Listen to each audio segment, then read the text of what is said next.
Hey guys, welcome to Top 5 Niches of the Week, the original print-on-demand niches show. It's episode 269, and I've got 5 print-on-demand niches that you can target to front-run the demand that's going to be coming into these niches in the near future to increase your sales. So let's get right to it.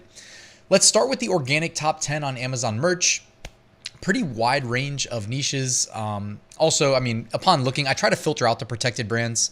That one might be protected as well. It says Saja Boys. I don't know what that's a reference to, but I'm just venturing a guess from the design. Sometimes you get a feel for what might be associated with like bigger brand intellectual property. So always be careful, of course, on Amazon merch.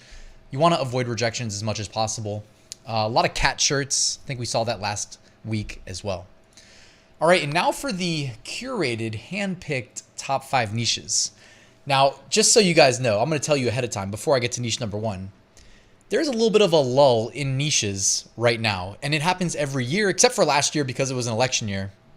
Made my life easy last year, but right now it is a little bit of a lull. So niche number 1, how about fantasy football loser? Okay, the loser. That is a additional keyword. So you can type in fantasy football and do research for fantasy football shirts, but there's definitely nested opportunities within that niche. And there's going to be a lot of demand coming in the next 30 days. In 30 days, I'm going to be on a trip with my league mates. We have a league where whoever wins the year before decides where we all go the next year so that we get together and we do a draft. So it's going to be a lot of fun. But the fantasy football loser shirt, and who knows, somebody might be wearing that when we all get together in a month. But this is a funny one. There's simple shirts like I suck at fantasy football. There's other ones that say I love playing fantasy football, but I happen to suck at it and always end up losing, which is a huge, so you can see what they're doing there. And if you're listening to the audio only version, the big letters say, I love to suck huge nuts. That's what the shirt says. And then there's one next to it that says something similar. And then the one after that says fantasy football loser. I suck. My team sucks. My player sucks. My drafting sucks. My coaching sucks. And now I must wear this shirt. So there's a lot of funny ones. The pink shirts, the purple shirts tend to do well as well. And then just a quick shout out, like, you don't have to sell Amazon merch t-shirts only. How about selling a big flag that says I suck at fantasy football? You know, it wouldn't surprise me if people that had to do punishments for coming in last place end up buying that flag and maybe going to the side of the road and waving it. All right, niche number 2. Can anybody guess what niche number 2 might be? Well, if niche number 1 was fantasy football loser, how about fantasy football winner? And this is a great opportunity. Anybody who's like starved for sales right now, opportunities like this come every single year, and they're basically a reward for the people that remember to capitalize on them. Because when somebody wins the league, typically in fantasy football, you get 12 people in the league is about the average, and there's only one winner. So it's a pretty big deal when you win, and a lot of people might commemorate that with a league champion t-shirt with the year that they won on the shirt. You see what I did there? So you're not just competing with last year's shirts or the year before, you're selling the 2024 fantasy football champion shirts. This was one of the first shirts I ever had that like I made back in the day, like 8 years ago on Amazon merch, completely original. It went, I don't want to say viral, that'd be a misrepresentation, but it really like had traction to the point where it was the first shirt I ever saw of mine that got stolen that I found. I'm sure I had other ones stolen, but like someone copied the design pixel for pixel and put it on like a Shopify website. And it was a fantasy football champion shirt. And it was like, it had a bunch of smack talk on it. Like, I'm the best, you're a loser, that type of thing, like on the shirt, you know, and it was pretty funny with a big trophy and the year. So I'm telling you these because I know that they work. I capitalize on these every single year and I have fun doing it. Moving on, niche number 3. How about one more? Oh, no, I almost front ran it. Before I give you niche number 3, link in the description, my free print-on-demand mini course and my print-on-demand Facebook group. If you're not already in there, check it out, completely free. Niche number 3, fantasy football commissioner. How about the commish? All right, I've never been a commissioner that I can remember, but the commish shirts, they do well every year. Probably not as good as the winner and the loser shirts, but they still make sales. One thing I'd recommend not doing is using the NFL logo. Even if it says FFL instead of NFL, that's a good way to get your account closed, if we're being honest. And commish is the person who like runs the league.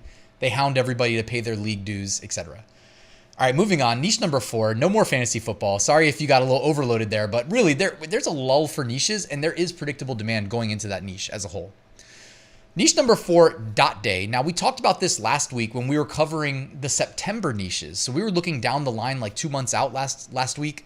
If you guys missed that episode, just go to my channel and check it out because there's a lot of good stuff and plenty of time to get out ahead of it. Dot day is the biggest niche that I shared last week when we're looking ahead to September in terms of demand, in terms of traditional demand, I should say, for print-on-demand products.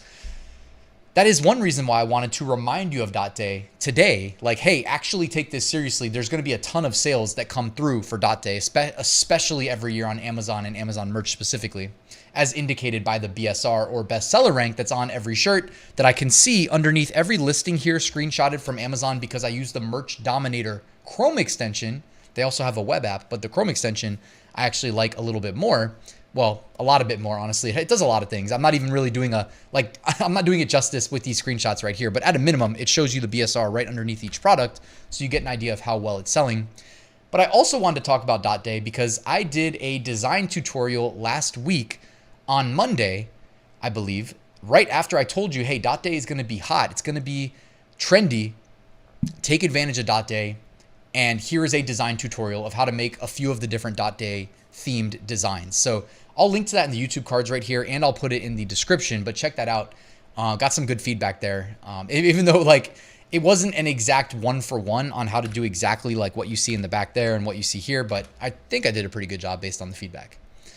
I'm not a professional designer. I am you could say professional print-on-demand seller of over 8 years. And at this point, I've been doing YouTube for like 5 or 6 years. How about a professional YouTuber as well?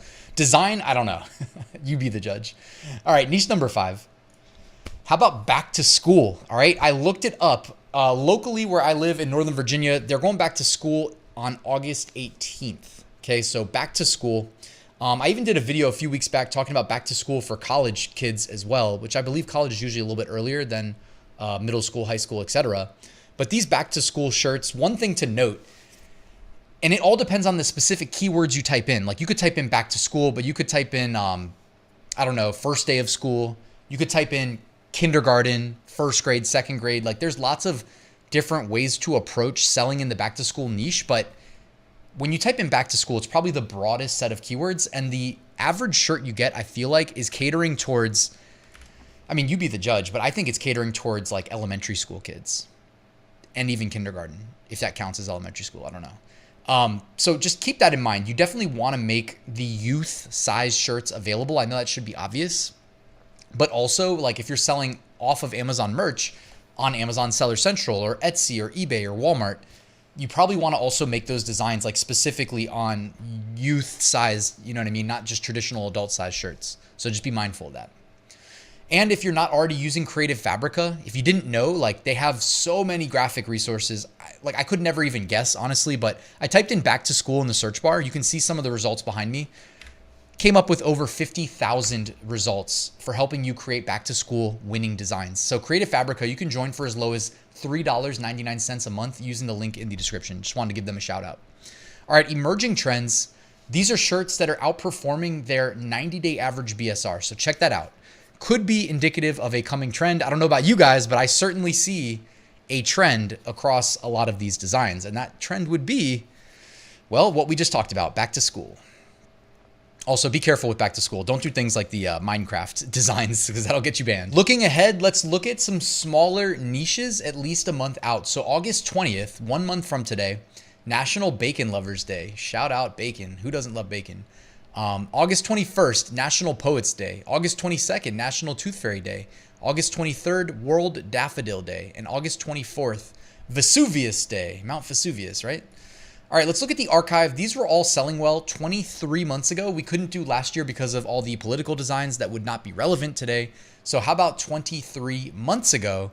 We are seeing, well, a pretty good scattering of designs across different niches, some back to school stuff, and of course, Halloween. You got a Halloween design up there also beginning to trend. And here are removed designs, all removed in the last 24 hours. Could have been removed by the uploader, could have been removed by Amazon. So not an exact science, but just worth sharing. Check that out. If you're selling anything in these niches, I would double check and maybe double think it, rethink it. Also, don't sell stuff related to like Red Rocks Amphitheater, for instance. I'm assuming, like, even though that may be a place that's public domain, I don't know, when I'm thinking of like, it's probably also an incorporated business. And so it wouldn't surprise me if that shirt got removed by Amazon because it might be incorporated or something like that. You know what I mean? Just always play it extra safe, especially on Amazon merch. All right, guys, thank you for watching. I have a full print-on-demand course linked in the description if you want to copy the exact approach I use to make six-figure profits, not just sales, but profits every year since 2019, linked below, including how to automate your business at the end. Thank you guys for watching. Please like and subscribe if you're not already, and I will see you soon with another new video.